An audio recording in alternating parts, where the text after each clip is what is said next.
Bonjour. Alors aujourd'hui, j'ai l'honneur, la chance d'accueillir une des personnes probablement les plus influentes dans le domaine du minimalisme. Une personne à la fois rayonnante, toujours souriante, toujours optimiste. Une personne qui a réussi à réunir plus de 21 000 personnes au même endroit sur un groupe Facebook pour partager une passion commune. Aujourd'hui, j'ai l'honneur d'accueillir Mino Rakoto-Sandrini. Bonjour Mino. Bonjour Florian et merci pour la présentation, mais c'est c'est quand même à level là ce que tu dis, mais bon voilà, je suis contente d'être ici, merci de m'avoir invitée et voilà, et je suis contente de parler de minimalisme. Plaisir partagé. Alors Mino, toi tu es coach, conférencière et blogueuse, aussi modératrice du groupe Apprenti Minimaliste, et tu as un parcours vraiment inspirant parce que tu as notamment découvert le minimalisme un peu par hasard, entre guillemets. Est-ce que tu peux nous raconter un peu ça? Oui, alors moi euh, il faut savoir déjà que j'ai, on va dire, redécouvert le minimalisme parce que moi j'ai grandi à Madagascar. Donc là-bas, c'est pas la société de consommation qu'il y a ici, surtout voilà quand j'étais petite. Et à 17 ans, je suis arrivée en France. Donc là, je suis rentrée bien dans la société de consommation. Et voilà, j'ai fait mes études ici. J'ai travaillé, j'ai commencé à travailler. J'avais je me suis mariée, j'ai eu un enfant et c'est au moment de la naissance de mon enfant où voilà tous les jeunes parents comprendront où j'achetais plein de choses et c'est là que ma sœur était passée chez moi par hasard, enfin par hasard en vacances et a oublié par hasard un livre qui était L'art de la simplicité de Dominique Leroux qui parlait de minimalisme. C'est là que voilà, j'ai lu le livre et ça fait un déclic en moi en me disant ah mais c'est vrai ça et en plus je vivais comme ça avant. Donc pourquoi aujourd'hui je suis étouffée par tous ces objets bon, que je me suis acheté et voilà. Et ça s'est passé, ça a commencé comme ça. D'accord. Et du coup, après, ça a continué comment? Quelles sont les premières actions que tu as mis en place à la suite de la lecture? Mais en fait, les premières actions, c'était vraiment petit à petit. J'ai commencé à désencombrer ma garde-robe. Et d'ailleurs, euh, les premiers articles que j'avais écrits, c'était vraiment aujourd'hui, je me débarrasse de cette chemise et de ce t-shirt. Et D'accord. aujourd'hui, voilà, c'était vraiment quelque chose de petit à petit. Et je cherchais des ressources en français à l'époque, mais j'en avais trouvé qu'un. D'ailleurs, le blog n'existe plus aujourd'hui. Euh, mais il n'y avait que des ressources en anglais. Et, euh, donc voilà, en fait, c'était vraiment aller petit à petit. Il n'y avait pas grand monde qui donnait beaucoup de conseils sur le sujet. Donc voilà, j'ai avancé comme ça, lentement, durant des années. D'accord. C'était peut-être un mode de vie qui était assez nouveau en France également. Tu l'as depuis quand à peu près le blog? 10 ans maintenant. Ah oui, quand même. Donc oui, ça fait... à l'époque, il y avait pas de ressources comme il y en a tant aujourd'hui. Hmm. Ok, très bien. Alors j'avais noté une question qui a un rapport avec ce que tu viens de me dire. C'était comment on fait pour vivre dans une maison épurée lorsqu'on a des enfants? Parce que toi, tu as trois enfants, donc vous êtes cinq à la maison. Et donc, comment on fait pour garder une maison un peu pré-épurée avec autant de monde dans un même espace? Euh, alors, comment avoir une maison épurée avec autant de monde? Euh, pour moi, le minimalisme, c'est vraiment une démarche personnelle. Donc, en fait, il se peut très bien que vous soyez minimaliste avec tous vos membres de la famille qui ne le sont pas. Donc, dans ce cas-là, je dirais que ça va être difficile. Moi, comment je fais? Déjà, mon mari, il est plus minimaliste que moi. En fait, c'est lui qui, euh, parce qu'il fonctionne pas Mhm. naturellement, en fait. Donc, c'est lui qui m'a dit depuis longtemps, mais pourquoi est-ce que tu ne te sépares pas de ci, de ça, et c'est moi qui voulais pas. Donc, de ce côté-là, moi, j'ai pas de souci. Pour les enfants, là, en revanche, je dirais que c'est surtout avec le plus grand qui a 11 ans, c'est une conversation de tous les jours. voilà, des explications. Parce que en fait, nos enfants, ils sont vraiment dans la société de consommation. Ils voient des copains qui ont ci, qui ont ça, donc ils veulent ça. Ils peuvent aussi voir, voilà, certaines publicités. On est entouré de publicités de toute façon. On va dans la rue, il y a plein de panneaux. Voilà, donc avec les enfants, c'est vraiment une conversation de tous les jours et il faut faire attention parce que c'est chacun son cheminement et c'est chacun son chemin. Donc même en tant que parent, on ne peut pas vraiment imposer un mode de vie aux enfants et surtout quand ils sont grands, il faut leur suggérer. C'est pas tous les jours évident et on se heurte parfois à des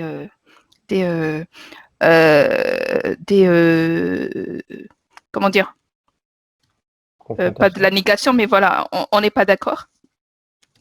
Et ça dépend des enfants. Et, et de toute façon, une maison avec des enfants, ça vit aussi. Donc, mon deuxième, lui, par contre, il est vraiment minimaliste. Il est tellement minimaliste qu'il ne veut pas aller à certains événements pour ne pas recevoir de cadeaux. Donc, lui, ça va. Et la petite dernière qui, elle veut tout acheter. Donc, comment faire? Bah, déjà, on a moins d'objets, on a moins de jouets aussi, mais du coup, en fait, j'ai un bac dans le salon pour les jouets qui sont dans le salon et certains qui sont dans la chambre, et c'est plus facile à ranger. Donc voilà, c'est une maison qui vit. De toute façon, c'est pas une maison avec plusieurs personnes. Minimaliste avec plusieurs personnes, c'est pas forcément une maison comme dans les catalogues. Hein. Donc ça, il faut bien l'avoir en tête parce que je sais que certaines personnes recherchent un idéal et n'y arrivent pas parce que en fait, c'est pas ça le but finalement. Hein. Faut bien s'en rendre compte en fait. D'accord, très bien. Parce que, oh mince. Ouais, c'est vrai qu'on peut avoir cette photo justement des magazines, penser à avoir un appartement épuré, propre tout le temps, et puis c'est finalement, comme tu dis, un idéal qu'on peut pas forcément atteindre. Comment tu fais, toi, t'as peut-être eu ce problème avec ta famille pour pas qu'ils t'encombrent, ou plutôt qu'ils offrent des objets à tes enfants qui pourraient justement sembler superflus, entre guillemets. Enfin, je sais pas si j'ai bien réussi à m'exprimer. Oui, les petits. Ben, au bout de 10 ans, quand même, les gens savent comment je fonctionne, quand même, hein, surtout si c'est la famille. Après, voilà, moi je lâche du lest sur comme il ne donne pas tant que ça, donc moi je peux lâcher du lest. Je sais que certaines personnes sont vraiment, vraiment encombrées par les objets des autres personnes. Donc moi j'arrive à lâcher du lest parce que moi je trouve important le geste d'offrir et le geste de recevoir. Après, voilà, l'objet en question, il est considéré après comme tous les autres objets, hein, si c'est quelque chose qui n'est pas utilisé voilà, des mois après ou des trucs comme ça, ben, il va peut-être se retrouver sur la sellette. Et ça, c'est toujours en discussion avec les enfants. Hein. D'accord. Ok, du coup, on parlait des vêtements, des cadeaux que peuvent offrir ta famille. Et donc, toi, à force, justement, ils se sont habitués à ton style de vie et à votre style de vie. Et tu as parlé d'un truc intéressant, c'est la distinction entre l'acte de donner et le cadeau en lui-même. Parce qu'il y en a Oui. qui ont beaucoup de mal à se séparer des cadeaux, justement parce qu'ils confondent un peu les deux. Mm. Et puis, ils pensent qu'ils vont jeter un cadeau alors que finalement, ils jettent un objet. Oui, oui, oui, c'est ça. Il faut vraiment faire une distinction entre les deux. Déjà, euh, ne pas accepter les cadeaux, je trouve aussi que bon, ça dépend toujours des situations, ça dépend des personnes, hein, mais je trouve que c'est quelque chose de très dur parce que quand même, en fait, c'est un acte de donner derrière. Donc, même si l'objet en lui-même n'est pas forcément quelque chose qui va nous être utile ou qui nous plaît vraiment. Voilà, le plus important, c'est dans l'acte de donner. Donc, recevoir l'acte de donner. Et après, l'objet, finalement, vous en faites ce que vous voulez. Et c'est pour ça aussi que je lâche du lest du coup, de ce côté-là chez mes enfants, parce que j'aime qu'ils vivent l'humanité derrière, hein, savoir recevoir, savoir donner. Et après, on discutera sur l'objet en question. C'est vraiment différent. Parfait. Alors, je reprends ma liste de questions. J'en avais noté une, c'est donc tu es coach et tu as quand même pas mal d'expérience au niveau du minimalisme. Mais donc, selon toi, quelle est la meilleure technique pour désencombrer ta maison? Si juste tu devais donner un seul conseil. Un seul conseil. Déterminer réellement votre essentiel. Parfait. Est-ce que tu peux nous développer un peu plus? Oui, parce que en fait, je pense que c'est vraiment là la source du problème. C'est qu'on ne sait pas vraiment ce dont on a besoin. On essaye, on achète des trucs, on fait rentrer des trucs à la maison parce qu'on n'est pas sûr. On ne sait pas. Donc, au cas où, on le garde. Tu vois, on n'est pas forcément. Si on était au clair sur nos objectifs de vie, sur ce qu'on veut vraiment dans la vie et sur tout ça, ben on saurait quels sont les objets qui doivent rester dans notre dans notre maison, les objets qu'on peut utiliser. Donc, si vous voulez vraiment désencombrer, prenez ce temps-là de réfléchir déjà à votre vie. C'est un peu le fait de connaître ses valeurs et de connaître ce dont on a envie dans la vie. Oui, oui, oui, c'est ça. Donc ça, pour moi, ça c'est vraiment le début. Et pourquoi j'ai pris tant de temps à désencombrer, c'est parce que je ne suis pas allée dans ce sens-là. Moi, je suis direct allée à l'action en disant je désencombre, mais pour chaque objet, je mettais beaucoup de temps à décider de ce qu'il fallait faire et c'est pour ça que ça prend autant de temps. D'accord, je vois. C'est en lien avec un article de Joshua Baker, blog Becoming Minimalist, que j'ai lu hier, qui Mhm. disait que finalement, le minimalisme, c'était pas la finalité, mais c'était un moyen d'atteindre ce qu'on voulait réellement. Et donc, Oui, c'est vraiment ça, en fait. oui, oui, oui, bien sûr. Ça veut rien dire je veux être minimaliste. Ça veut rien dire parce qu'est-ce qu'on en ferait d'être minimaliste ou pas, en fait, non. Ce qu'on veut, c'est avoir plus de temps pour soi, être plus serein dans sa tête, avoir plus de temps pour les enfants. C'est ça le vrai truc derrière. Donc oui, le minimalisme, c'est un moyen d'y arriver à de vrais buts dans la vie. C'est pas un but en soi de devenir minimaliste, ça ne veut rien dire. Oui, oui, c'est juste une sorte de case. Enfin, c'est juste un mot, en fait. Oui, oui, c'est un mot, c'est un moyen. Voilà, c'est un moyen Oui, voilà. comme tant d'autres. Exactement. Bah, c'est parfait. Donc, toi, tu es coach, et donc je voulais savoir un peu quelle phrase aide tes clients à désencombrer plus facilement leur maison lorsqu'ils sont bloqués. Donc, quelle phrase tu pourrais dire, quelle phrase tu dis à quelqu'un et qui fait une sorte de déblocage mental et qui l'aide à désencombrer, si tu en as une à peu près.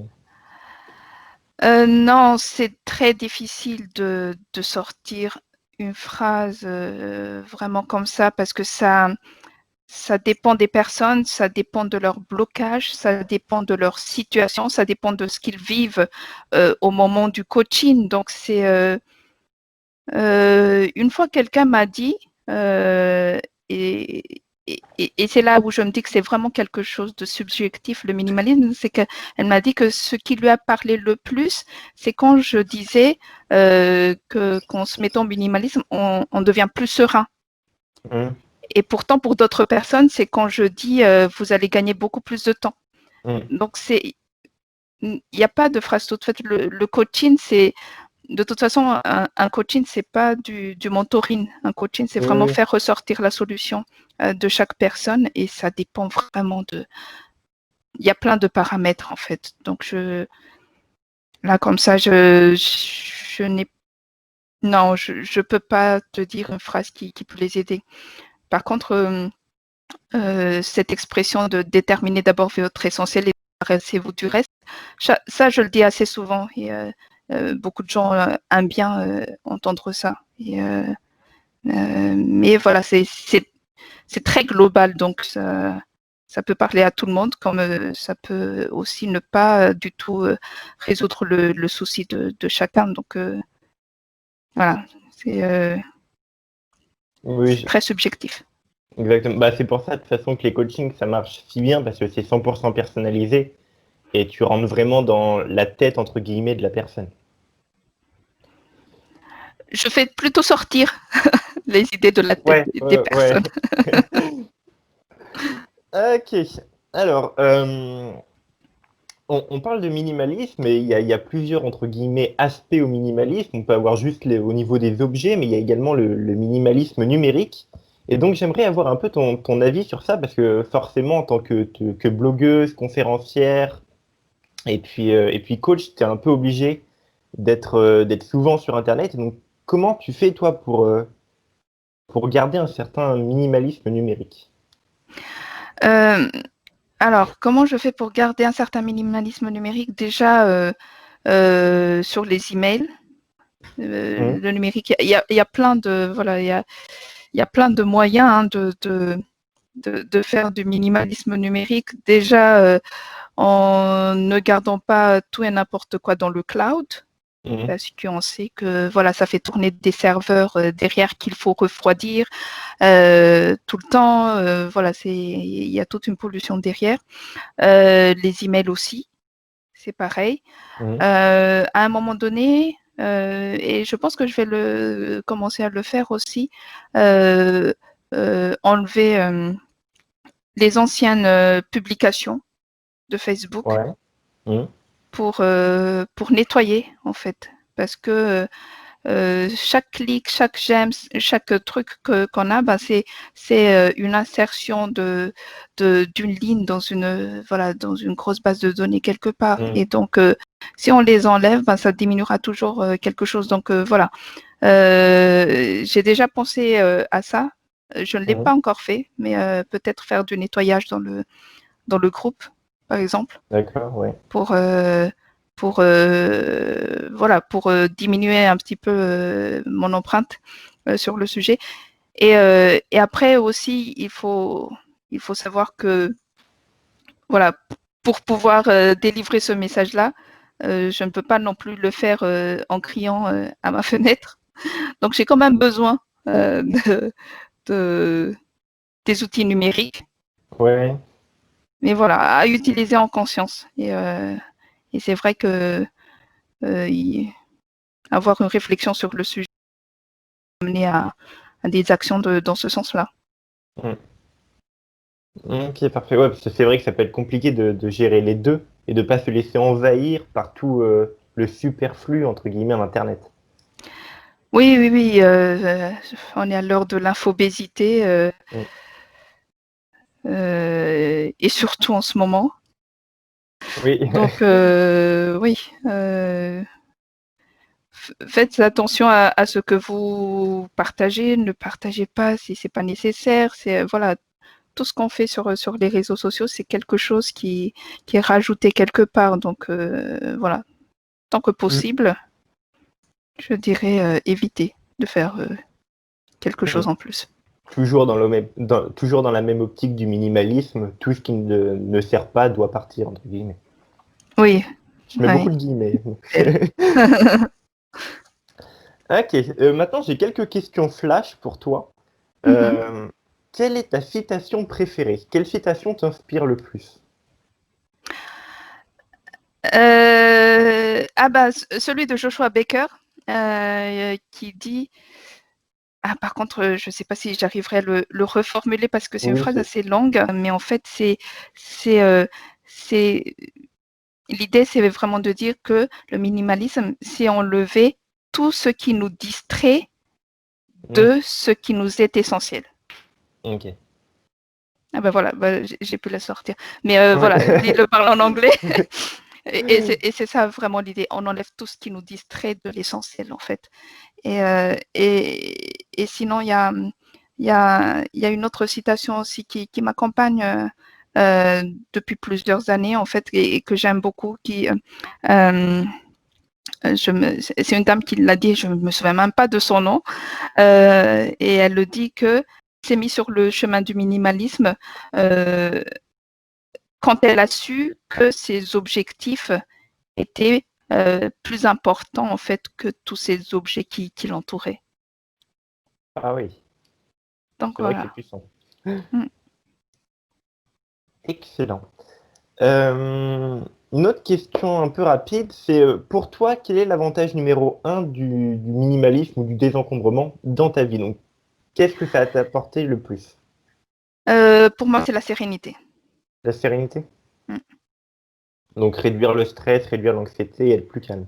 Oui, lâcher prise, ne pas être sous la dépression d'acheter ça pour paraître ça et tout ça. D'accord. Le calme que ce mode de vie procure. Oui. Alors toi, tu as beaucoup été inspiré par l'art de la simplicité qui t'a redonné envie de t'intéresser à ce mode de vie. Mhm. Est-ce que tu aurais deux autres livres à conseiller? À part ton livre, on y reparlera après. Euh, alors, il y a L'essentiel et rien d'autre Mhm, de Fumio Sasaki. J'aime bien son livre déjà, il n'est pas comme ceux de Dominique Leroux, parce qu'il est un petit peu en décalage par rapport à Dominique Leroux et il est un peu plus ancré dans le quotidien, on va mhm, dire. Pour Dominique Leroux, l'art de la simplicité, c'est assez philosophique et j'aime mhm. ça. Mais du coup, Fumio Sasaki, c'est beaucoup dans la pratique aussi. Et j'aime bien quand il dit quand vous pensez à quand vous hésitez sur quelque chose, jetez-le. Voilà, il met des règles comme ça, c'est assez marrant. J'aime bien. Un deuxième, c'est Everything That Remains de The Minimalist. Mhm. Et c'est aussi un autre type d'écriture. Donc, moi, je trouve vraiment sympa. Hein. Des gens parlent de la même chose au final, mais ça dépend vraiment des styles des Mhm. gens. Et là, on part dans dans la vie en fait de Joshua. Euh, Mhm. de Joshua Milburn, des feux minimalistes. Et c'est aussi un autre style et j'ai beaucoup aimé ce livre. D'ailleurs, je l'ai lu en anglais et en français. Euh, et, euh, et voilà. À Donc part, pour toi, ce oui, serait ces trois-là. L'art de la simplicité, l'essentiel et rien d'autre, et j'ai oublié le nom de The Minimalism.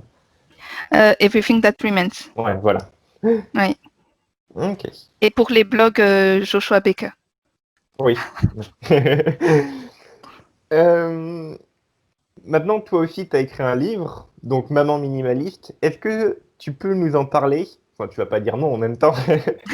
En une minute, présente-nous un peu ton livre et donne envie aux gens de l'acheter, sans forcer. En fait, Maman minimaliste, c'est vraiment l'histoire de mon parcours avec les réflexions que je me suis faites et aussi les conseils sur le quotidien, en fait, de comment désencombrer la maison. Et c'est pour montrer aux gens qu'on peut être minimaliste et avoir des enfants. D'accord. Donc, tu conseillerais à toutes les personnes qui veulent justement un peu se simplifier la vie et découvrir le minimalisme en famille de lire ton livre. Oui, voilà. Mais pas forcément en famille parce que c'est juste, ça s'intitule Maman minimaliste parce que c'est le titre de mon blog, mais c'est vraiment Hmm. mon parcours, moi, individuel. Donc, Donc, il conviendra à tout le monde qui veut se lancer dans cette oui. voie-là. Mm. Parfait, Mino. Je te donne le mot de la fin pour conclure cette interview. Tout ce que tu as envie de dire. Je dirais, essayez le minimalisme. Je suis sûre que vous ne reviendrez pas en arrière. Hmm. Parfait. Bah, merci beaucoup à toi, Mino. C'était un plaisir. Merci. Merci, Florian.